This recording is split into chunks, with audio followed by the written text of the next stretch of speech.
fatto storico il Natale nel borgo di Calat 2025.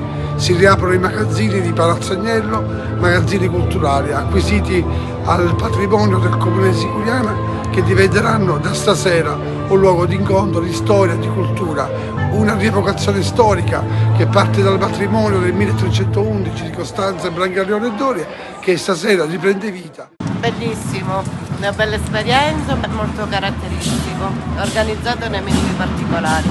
Bellissimo, molto caratteristico, molto tipico, in effetti anche le botteghe era un richiamo al periodo del Medioevo. Complimenti. Il Palazzo Agnello fu costruito nel Settecento e questi erano magazzini dove i baroni tenevano tutte le vettovaglie e i prodotti che venivano dai loro feudi che c'era intorno al paese.